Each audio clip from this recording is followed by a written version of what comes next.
8 days ago is not right at all. Thank you. माननीय सदस्यगण please नहीं, please माननीय सदस्यगण, ये आप सबसे अपेक्षा की जाती है कि रिटन स्पीच पढ़ने के बजाय अपने आप पॉइंट्स कहें। प्लीज आप सभी सदस्यों से, do not read, you are not suppose to read your written statements. Please माननीय श्री राघव चड्ढा। सर अक्सर देखा जाता है कि जब वित्त मंत्री जी बजट पेश करती हैं, कृपया चेयर पे बैठ कर ना बोले सर। अक्सर प्लीज। अगर समय देंगे तो हम बगैर पेपर देख के बोलेंगे, मगर समय नहीं होगा तो पेपर पढ़ना पड़ेगा सर। आप बहुत सीनियर सदस्य हैं, समय आवंटित होता है पार्टी दलों के द्वारा बीएससी मीटिंग में, ये चेयर नहीं करता, आप जरूर जानती होंगी। Please Raghav Chadha ji please. Sir अक्सर देखा जाता है जब वित्त मंत्री बजट पेश करती हैं तो रूलिंग कोalition के जो एमपीज हैं, जो ट्रेजरी बेंचेस पर बैठते हैं, वो सरकार की तारीफ करते हैं और कहते हैं कि इससे भारतीय अर्थव्यवस्था में क्रांति आ जाएगी इस बजट से। और विपक्ष में जो बैठे हैं वो अक्सर निंदा करते हैं, कहते हैं किसान की कमर तोड़ दी, बहुत महंगाई हो गई, अमीर और अमीर हो रहा है, गरीब और गरीब हो रहा है। लेकिन मैं आज प्रयास करूंगा कि एक ऑब्जेक्टिव एनालिसिस इस बजट का करूं और कंस्ट्रक्टिव क्रिटिसिज्म अपना आपके माध्यम से वित्त मंत्री को दूं। So the title of my speech is The Good, the Bad and the Way Forward. 4 good things that I found in this budget, 4 bad things that I found in this budget, and 4 innovative suggestions to the Honorable Finance Minister. So the first good thing that I found in the budget is that there was an increase in the STT for derivative trading. Usually सरकार की निंदा हुई इस विषय को लेकर, markets भी गिरी, लेकिन मेरा यह मानना है कि इस कदम से स्पेक्युलेटिव ट्रेडिंग यानी कि सट्टा ट्रेडिंग समाप्त होगी या कम होगी और रिटेल इन्वेस्टर, जो 90% रिटेल इन्वेस्टर एफएनओ सेक्टर में नुकसान भुगतता है फ्यूचर्स एंड ऑप्शंस के चलते, जुआ खेलता है, उसमें आपको रिटेल इन्वेस्टर की प्रोटेक्शन का एक माध्यम बन सकता है। लेकिन मैं इसी के साथ साथ वित्त मंत्री जी को याद दिलाना चाहूंगा कि एसटीटी का जेनेसिस क्या है, एसटीटी का जन्म कब हुआ। एसटीटी हमारे senior colleague mister P Chidambaram जब फाइनेंस मिनिस्टर थे तो उन्होंने इंट्रोड्यूस किया, and it was introduced to replace long term capital gain tax on equities. जब long term capital gain on equity zero था तब एसटीटी को लाया गया कि वे एक सिंपल अपफ्रंट लेवी होगी ट्रेड्स पर regardless of profit and loss. लेकिन अब सरकार ने long term capital gain tax भी लगा दिया, एसटीटी भी लगा दिया और रिटेल इन्वेस्टर को और तमाम इन्वेस्टर्स को एक प्रकार से डिसइंसेंटिवाइज किया। मैं एक सुझाव लाया हूं सरकार के लिए जिससे long term house hold earnings बढ़ेंगी, वेल्थ क्रिएशन होगा और वेल्थ पार्किंग रियल एस्टेट और गोल्ड के सेक्टर से निकलकर इक्विटीज में आएगी और स्पेक्युलेटिव ट्रेडिंग और कम होगी और long term investment behaviour investors का बढ़ेगा। वो की है कि long term capital gain tax on equities should be made nil in this country for individual investors. दुनिया की कई ऐसे देश हैं जिसके अंदर long term capital gain tax equities पे खास तौर पे शून्य है, जैसे कि Switzerland, Singapore, UAE, New Zealand, Hong Kong, Qatar, Malaysia. मैं चाहूंगा कि जब एसटीटी बढ़ाया जा रहा है तो इसी बजट में ही long term capital gain tax को जीरो किया जाए। सर मेरा दूसरा जो मैं सरकार के बजट को एक्नॉलेज करना चाहूंगा वो ये है कि कैपेक्स के जो एक्सपेंडिचर एलोकेशन होता है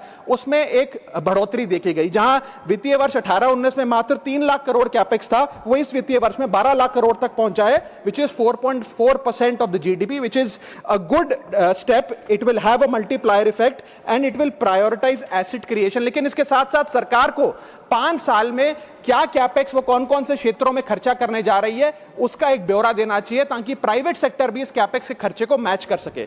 सो third thing which we found in the speech of the finance minister is that there was a relative restraint in making budgetary announcements for election bound states. अक्सर वित्त मंत्री का भाषण सुन के आप बता सकते हैं कि कौन से राज्यों में चुनाव होने जा रहा है। इस स्पीच में उन्होंने थोड़ा सा रिस्ट्रेंट एक्सरसाइज किया जिसे मैं एक्नॉलेज करता हूं। और आखिरी अच्छी चीज जो इस बजट में नजर आई वो ये था कि एनआरआई की इन्वेस्टमेंट लिमिट में एनहांसमेंट हुई। लेकिन मैं बता दूं कि जब एफआईआईज ने, फॉरेन इन्वेस्टर्स ने, फॉरेन पोर्टफोलियो इन्वेस्टर्स ने इस देश के बाजार से पैसा निकाल लिया और पिछले एक वित्तीय वर्ष में 23 बिलियन निकाला, तब जाकर सरकार जागी और सरकार ने एनआरआईज के लिए इक्विटी मार्केट का दरवाजा खोलकर उनकी इन्वेस्टमेंट लिमिट को 5% से बढ़ा दिया।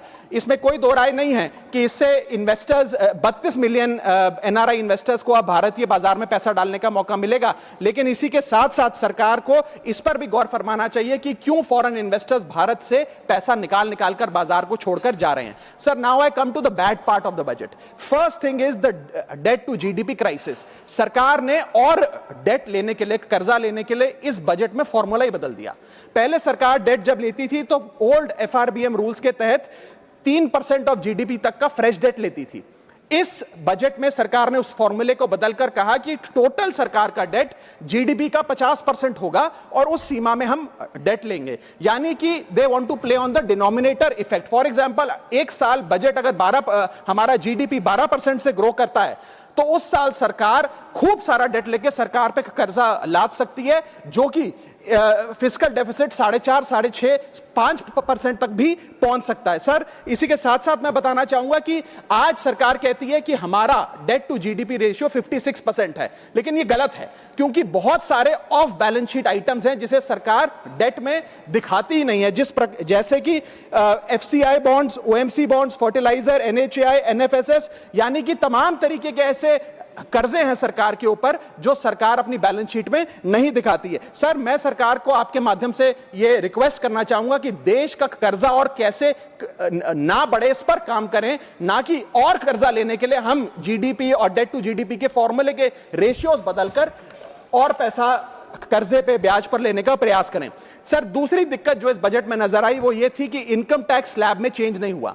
सर, हर साल देश का आम आदमी जब वित्त मंत्री जी की बजट की स्पीच सुनता है तो वो इसलिए नहीं सुनता कि पीएलआई की क्या इन्वेस्टमेंट होगी, कौन सा कॉरिडोर बन रहा है। देश का आम आदमी, सैलरीड क्लास, इसलिए बजट की स्पीच सुनता है कि उसके अंदर स्लैब में कोई रिवीजन होगा, क्या हमारी स्टैंडर्ड डिडक्शन की जो हमें डिडक्शन मिलती है वो बढ़ेगी। लेकिन इस बार बजट में देश का आम आदमी और खास तौर पर देश का मिडिल क्लास डिसअपॉइंट हुआ।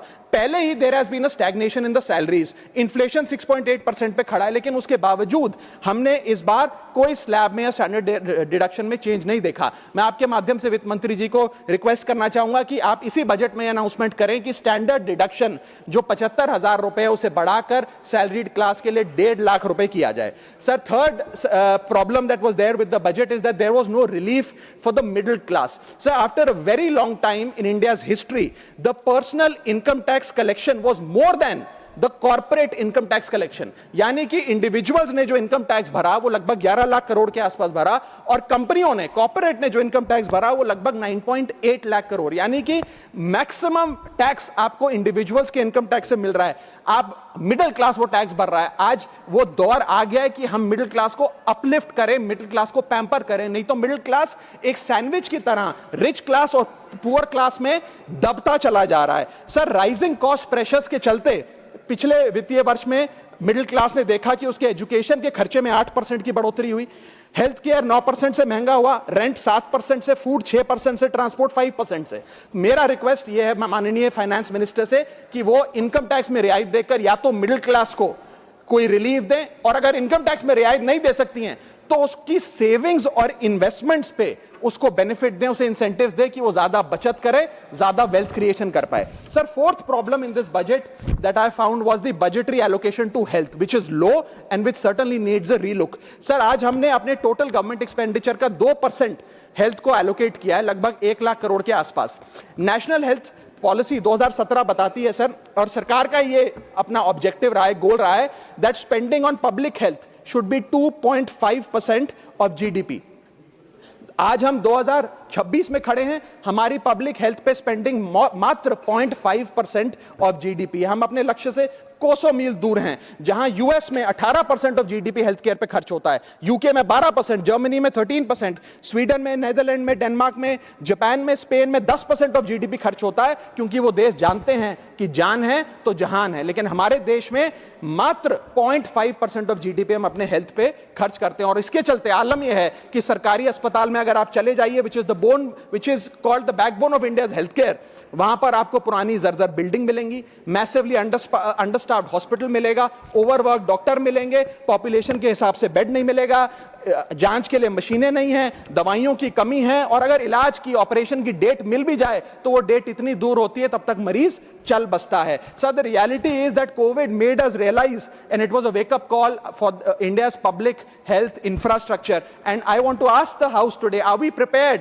God forbid, if there were to be another pandemic or another big sort of raging pandemic in this country? And the answer to that is no. और प्राइवेट अस्पतालों की सर हालात ये हैं कि अगर आज आपको प्राइवेट अस्पताल में इलाज करना पड़े तो आपको लोन लेना पड़ता है, अपने घर के गहने, अपना रियल एस्टेट एसेट बेचकर पता नहीं कितने हजारों लाखों लोग हर साल भारत में गरीबी रेखा के नीचे चले जाते हैं क्योंकि उन्हें एक हेल्थ इमरजेंसी के चलते प्राइवेट अस्पताल में इलाज कराना पड़ता है. सर, जैसे वन नेशन वन इलेक्शन इस देश में लागू किया जा रहा है, वन नेशन वन टैक्स की ओर हम बढ़ रहे हैं, वैसे ही one nation one medical treatment की ओर बढ़ना चाहिए. सबको नंबर 1 मेडिकल ट्रीटमेंट देश में मिले, ऐसी व्यवस्था बननी चाहिए. सर, मेरे 4 सुझाव जो आपके माध्यम से मैं वित्त मंत्री को देना चाहूंगा.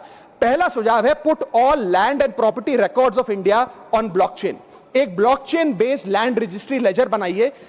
पहले 10 मेजर राज्यों शहरों से शुरू करिए, महानगरों से और टियर 2 सिटीज से, जिस लेजर में, जिस ब्लॉकचेन लेजर में हर रिकॉर्ड, हर सेल, हर म्यूटेशन, हर इनहेरिटेंस को एक डिजिटल रिकॉर्ड बुक में डाला जाएगा, जो एक ब्लॉकचेन लेजर होगा, जो टाइम स्टैम्प्ड होगा, टेम्पर प्रूफ होगा, 100% ट्रांसपेरेंट होगा और रियल टाइम प्रॉपर्टी ट्रैकिंग आप उससे कर सकेंगे, जिसके चलते इंस्टेंट टाइटल वेरिफिकेशन होगा.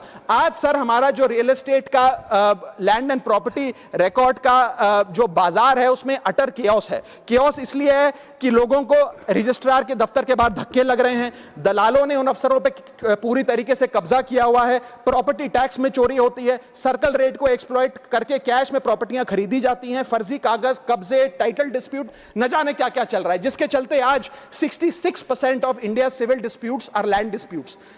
45% of properties lack clear title in India. India ranks 133 out of 190 in property registration efficiency.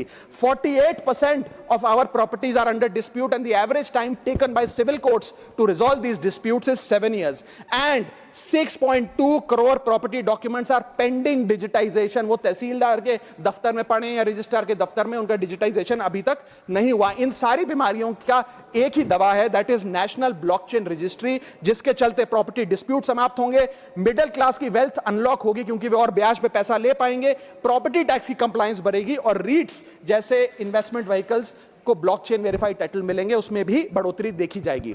इसी के साथ साथ सर दुनिया के कई देशों ने इसे लागू कर दिया है. स्वीडन में यह लागू है जहां पर एक दिन में आप प्रॉपर्टी का ट्रांजैक्शन कंप्लीट कर सकते हैं, वहां डिस्प्यूट रेट 2% है. जॉर्जिया में है जहां 3 दिन में प्रॉपर्टी का ट्रांजैक्शन खत्म हो जाता है, डिस्प्यूट रेट 1% है. और यूएई में है जहां 10 मिनट में आप अपनी प्रॉपर्टी खरीद बेच सकते हैं, वहां डिस्प्यूट रेट 1% से भी नीचे. और वहां हिंदुस्तान में प्रॉपर्टी बेचनी हो तो 2 से 6 महीने लगते हैं और 48% डिस्प्यूट रेट है. सर, मेरा दूसरा सुझाव है inflation linked salary revision act. Bharat में वेजेस को इंडेक्स करिए महंगाई से. वित्तीय वर्ष 18 से लेकर वित्तीय वर्ष 26 में हमने देखा कि real wages for the salaried class में 16% की गिरावट आई. ये गिरावट का मतलब इन सालों में जितनी महंगाई थी, जिस स्तर पे महंगाई बढ़ी उस स्तर पे वेजेस नहीं बढ़ी, जिसके चलते 16% की गिरावट रियल वेजेस में देखी गई. इसीलिए mandatory wage indexation formula is the need of the hour and the government must look at it. इसके चलते तमाम फॉर्मल सेक्टर्स में, corporate, shops, factories, gig workers, सबको इन्फ्लेशन इंडेक्स वेज हाइक मिलेगा. और सरकार के मुलाजिम को तो मिलता ही है, हर साल डियरनेस अलाउंस मिलता है, उसके बाद आप हर कुछ सालों में पे कमीशन लागू होता है. इससे आप 20 करोड़ आबादी, which is 45% of India's total workforce, आप उसे एड्रेस कर पाएंगे. सर, इसी के साथ साथ मैं बताना चाहता हूं कि दुनिया के कई देशों में यह पहले से ही लागू है. यूएस के अंदर COLA, cost of living adjustment system लागू है, जिसके अंदर एनुअल और ऑटोमेटिक रिवीजन होता है. जर्मनी के अंदर हर 18 से 24 महीने के अंदर महंगाई के अनुसार सैलरी बढ़ा दी जाती है. जापान के अंदर शिंटो मेथड यूज होता है जिसमें annual inflation index wage hike दी जाती है. और बेल्जियम में ऑटोमेटिक इंडेक्सेशन लॉ है जिसमें क्वार्टरली बेसिस पर एम्प्लॉइज की सैलरी बढ़ाई जाती है. Sir, India is one of the only countries in major economies where 85% of our formal workforce has zero statutory inflation protection. We are at the mercy of the employer discretion and our own negotiation power to raise our salaries. इसके साथ साथ मुझे लगता है है कि एक minimum increase based on inflation होना चाहिए। मेरा थर्ड सुझाव माननीय वित्त मंत्री जी को रहेगा कि स्टेट कैपिटल एक्सपेंडिचर की matching grant, matching funding centre दे, यानी कि हर 1 रुपया जो राज्य की सरकार कैपेक्स पे, कैपिटल एक्सपेंडिचर पे, एसेट क्रिएशन पे खर्च करती है, उसकी मैचिंग ग्रांट 1 रुपया केंद्र द्वारा राज्यों को दिया जाना चाहिए, not as loan but as a grant. आज स्टेट कैपेक्स में 2 बॉटलनेक्स है। पहला बॉटलनेक है बोरोइंग कैप, यानी कि कोई भी राज्य अपने स्टेट जीडीपी से 3% से ज्यादा ब्याज पर पैसा नहीं ले सकता, वो कैपेक्स पे नहीं खर्च करता, वो तमाम तरीके के ऑपरेशनल खर्चे करता है। और सेकंड प्रॉब्लम है कि अगर केंद्र सरकार पैसा देती भी है राज्यों को कैपेक्स के लिए, वो लोन की सूरत में देती है, और कंडीशनल लोन की किस एसेट पे कितना खर्च होगा, एक कंडीशनल लोन दिया जाता है। मेरा सुझाव है that replace this loan with conditions given by the centre to grant with trust, grant based on trust by the centre. Sir, centre को आने वाले 5 वर्षों के लिए 1.5 लाख करोड़ आवंटित करना चाहिए, not as loan but as these capex grants, ताकि राज्यों में सड़कें बने, इरिगेशन नेटवर्क बने, लोकल पावर इंफ्रास्ट्रक्चर बने, ड्रिंकिंग वाटर सैनिटेशन हो, और अर्बन इंफ्रास्ट्रक्चर में एसेट क्रिएशन, एसेट फॉर्मेशन किया जाए। As not as loan, not on interest, not with principal and with no conditionality. अगर ऐसा होता है तो सबसे पहले तो स्टेट की बैलेंस शीट में this grant will not sit as debt, state की बैलेंस शीट सुंदर होगी, बेहतर होगी। दूसरा, खुलकर राज्य कैपेक्स पर खर्च कर पाएंगे। Third, it will be a high growth and a high job creator, एक ग्रोथ मल्टीप्लायर और जॉब क्रिएटर के तौर पे इसका इस्तेमाल होगा, क्योंकि हर 1 रुपया जो आप कैपेक्स पे खर्च करते हैं उससे भारत का जीडीपी 2 से 3 रुपए बढ़ता है in a span of 3 to 5 years। Cooperative federalism मजबूत होगा, और साथ ही साथ states will become builders and not borrowers in the eyes of the centre. Sir, मेरा चौथा सुझाव जो माननीय वित्त मंत्री जी के लिए है वो ये है कि legalise virtual digital assets as an asset class. India में अभी सर वैसे ही डी फैक्टो लीगलाइज टैक्सेशन है वर्चुअल डिजिटल एसेट्स, यानी कि crypto currency, stable coin etcetera, क्योंकि अगर उनकी खरीद बेच पर कोई मुनाफा होता है तो 30% फ्लैट इनकम टैक्स लगता है, और 1% ट्रांजैक्शन टैक्स जो अपनी वस्तु बेच रहा है उसे सरकार को जमा कराना पड़ता है। But they are somehow not recognised as an asset class. VDS जो वर्चुअल डिजिटल एसेट्स है, एक एसेट क्लास का दर्जा नहीं दिया गया, जिसके चलते कोई डेडिकेटेड लाइसेंसिंग लॉ नहीं है, कोई क्लियर कंज्यूमर या इन्वेस्टर प्रोटेक्शन कानून नहीं है, AML कानून यानी कि एंटी मनी लॉन्ड्रिंग गाइडलाइंस और डायरेक्शंस इस एसेट क्लास के लिए नहीं है, and there is of course no explicit legal classification. As a result what has happened is that 4.8 lakh crore trade in this virtual digital assets has moved offshore. Bharat के बाहर निकलकर वो अन्य देशों में, दुबई, सिंगापुर, मलेशिया और अन्य देशों में इसका ट्रेड हो रहा है जो भारतीय कर रहे हैं। Second thing that has happened is that 73% of India's crypto trading volume in financial year 25 has moved to offshore exchanges. What has further happened is that 180 virtual digital asset startups have moved to countries like Dubai and Singapore, and as a result जो देश, भारत देश के 12 करोड़ ऐसे लोग हैं जो इन virtual digital assets में, crypto में, RWA यानी कि रियल वर्ल्ड एसेट में, स्टेबल कॉइन में इन्वेस्ट करना चाहते हैं, वो ऑफशोर जाकर इन्वेस्ट कर रहे हैं। जरूरत है कि हम कंप्लायंस हिंदुस्तान में लागू करें, उसे हेविली रेगुलेट करें, लेकिन उसे ऑनशोर लाएं। इसके चलते अगर ऐसा होता है तो सरकार के खजाने में 15 से 20 हजार करोड़ रुपए का इजाफा होगा, उन्हें उतना टैक्स मिलेगा।